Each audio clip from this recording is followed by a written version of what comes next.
Bonjour, je vous partage ma réflexion du texte de Marc, chapitre 3, versets 13 à 19. J'aime beaucoup ce texte car il cache des réalités évidentes et que plusieurs ne comprennent pas. Regardons cette scène de l'Évangile, non pas comme une image pieuse, mais avec le regard réaliste de ceux qui connaissent la vie, ses complexités et parfois ses déceptions. Jésus gravit la montagne et il appelle. Le texte dit, il appela ceux qu'il voulait. Regardons ces hommes qu'il a voulu. La liste est étonnante. Il y a là Pierre, impulsif, Jacques et Jean, au tempérament de feu qu'on surnommera les fils du tonnerre, Matthieu, le persécuteur d'impôts, collaborateur avec l'occupant, et Simon, le zélote, dont le mouvement rêve de renverser cet occupant par la violence. Sans oublier Judas, celui qui le livra. Ce n'est pas l'équipe parfaite. C'est un groupe de personnes normales, avec leurs contradictions, leurs faiblesses et leur loyauté conflictuelle. Première observation, et elle est fondamentale. Le choix de Jésus est souverain. C'est une grâce, mais c'est un choix qui voit. Jésus n'est pas aveugle. Il ne choisit pas au hasard. Il voit à Pierre un meneur, capable de prendre des risques. Il voit dans le zèle de Jacques et Jean une énergie à canaliser. Il voit en Matthieu une rigueur et une intelligence des réalités concrètes. Il voit en Simon, le zélote, une passion et une fidélité à toute épreuve, même mal orientée. Il les appelle avec leurs capacités réelles. Ce ne sont pas seulement des hommes de prière, ce sont des leaders, des travailleurs, des hommes d'action et de conviction. Ils ont l'étoffe, même brute, pour suivre une aventure exigeante et pour porter un message qui doit traverser le monde et les siècles. L'appel de Jésus ne nie pas la qualité humaine, il les convoque et les sanctifie. Deuxième point, et l'ordre est absolument crucial, pour qu'ils soient avec lui et pour les envoyer. Avant toute mission, il y a la relation. Avant de déployer leurs capacités, ils doivent les recentrer, les convertir. Le leader doit apprendre à suivre. L'homme d'action doit apprendre à écouter. Le passionné doit apprendre la patience. Il partage le quotidien de Jésus. Il dorme, marche, mange avec lui. Ils l'entendent parler aux foules et aux exclus. Ils le voient fatigué. Ils l'écoutent prier. Être avec lui n'est pas une étape administrative, c'est le creuset de la transformation. La mission qui vient après n'est pas un projet humain, c'est le débordement naturel. La conséquence est une vie imprégnée de la sienne. On ne peut annoncer authentiquement que ce que l'on a d'abord contemplé, touché et laissé transformer en soi. Et aujourd'hui, que fait ce texte en nous, devant notre réalité? D'abord, il nous parle personnellement. Vous êtes voulu. Et vous êtes voulu avec ce que vous êtes, avec votre histoire, votre métier, votre caractère, vos compétences acquises dans la vie familiale, sociale, professionnelle. Dieu n'appelle pas des silhouettes, Il appelle les personnes réelles. Cette vérité, je suis quelqu'un de voulu, avec mes capacités et mes défauts, peut changer la racine même de notre estime de soi et de notre espérance. Ensuite, il nous rappelle l'ordre immuable, être avant de faire. Nos compétences, si précieuses soient-elles, ont besoin d'être mises à l'école du Christ, dans le silence de sa présence. Notre culture idolâtre l'action, les résultats, la performance.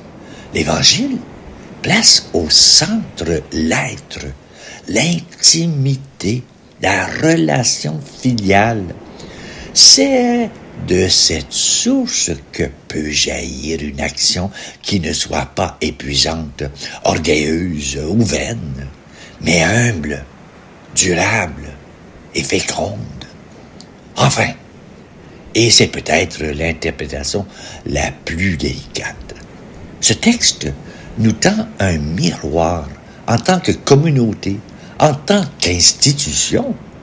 Le discernement aigu, lucide et courageux de Jésus dans le choix de ses collaborateurs nous questionne directement. Il a confié les premières responsabilités de son Église à des personnes dont il avait perçu, sous des apparences parfois peu engageantes. Là, la capacité réelle à porter la croix et la bonne nouvelle. Cela nous oblige à une réflexion exigeante, voire douloureuse. Et nous, aujourd'hui, sur quels critères discernons-nous et confions-nous les responsabilités dans l'Église?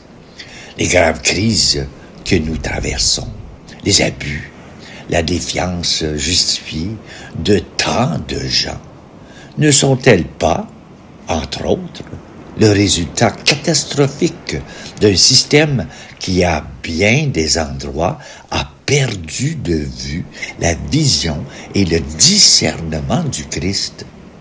A-t-on trop souvent choisi et protégé des hommes pour leur docilité, leur conformité ou leur loyauté à un système, plutôt que pour leur capacité spirituelle et humaine à être des pasteurs selon le cœur de Dieu? A-t-on manqué de cette clairvoyance qui était entre les deux oreilles de Jésus? Voir l'homme entier, son potentiel comme ses fragilités, et l'appeler quand même à une conversion exigeante. Il faut regarder cette réalité avec une honnêteté brutale. Et pourtant, dans un même souffle, comprendre ceci. Malgré les terribles fautes de certains, Dieu n'abandonne pas son peuple. Il agit, malgré tout, à travers d'autres. Et peut-être devrions-nous enfin apprendre à reconnaître que celui qui a un caractère fort, une parole vive, un profil qui dérange, l'éveilleur, le passionné, n'est pas nécessairement une menace. Il est peut-être, comme Pierre ou Paul l'étaient, le leader solide et nécessaire, celui que Dieu connaissait et voulait bien avant que nous ne songions à l'appeler. C'est tout sauf naïf. C'est exigeant. C'est sérieux. Cela exige de nous tous, fidèles, responsables, institutions, un examen de conscience radical.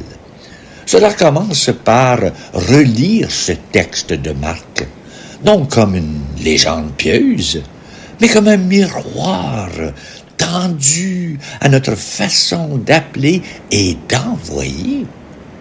Mais au-delà de ce miroir nécessaire pour l'institution, retenons l'essentiel pour nous.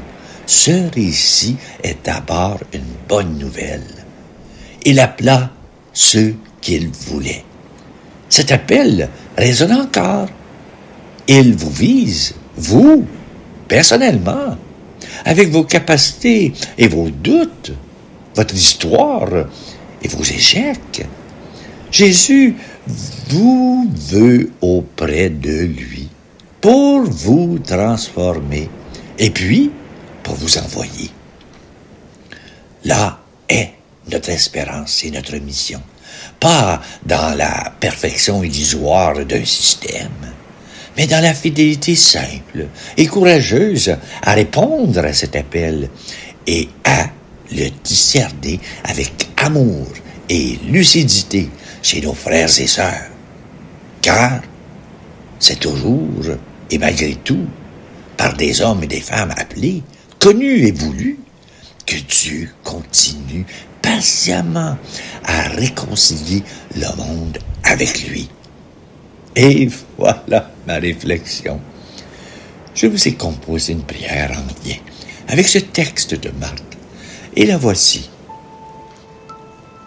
Seigneur Jésus, toi qui es monté sur la montagne pour appeler ceux que tu voulais, toi qui as vu dans les pécheurs et les collecteurs d'impôts des apôtres capables de porter ta parole jusqu'aux extrémités du monde, regarde-nous aujourd'hui.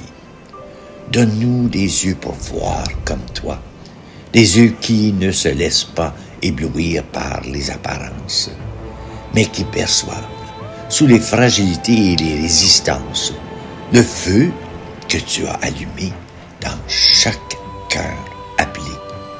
Donne à ton Église le courage du discernement vrai, le courage de choisir, non par peur ou par habitude, mais par fidélité à ta manière, à toi, appeler des hommes et des femmes debout, capables d'être avec toi d'abord, et puis envoyés pour réconcilier ce monde fracturé.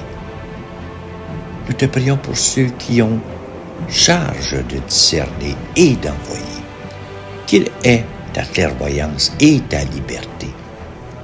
Nous te prions pour ceux qui doutent d'être appelés, qu'ils entendent aujourd'hui ta voix, qu'ils les veulent avec leurs mains, leur intelligence, leur histoire. Et dans un monde où l'on se méfie des institutions, où la parole religieuse est souvent discréditée, fais de nous non pas des gardiens d'un système, mais des témoins crédibles de ta réconciliation. Toi qui as choisi Pierre, le fragile, et Paul le passionné, choisis-nous encore, transforme-nous et envoie-nous là où tu nous attends, au cœur de nos vies, de nos quartiers, de nos détresses, pour y porter simplement, obstinément, la bonne nouvelle que tu nous as confiée. Amen. Merci d'être là, de réfléchir avec moi. Je te souhaite une très belle journée.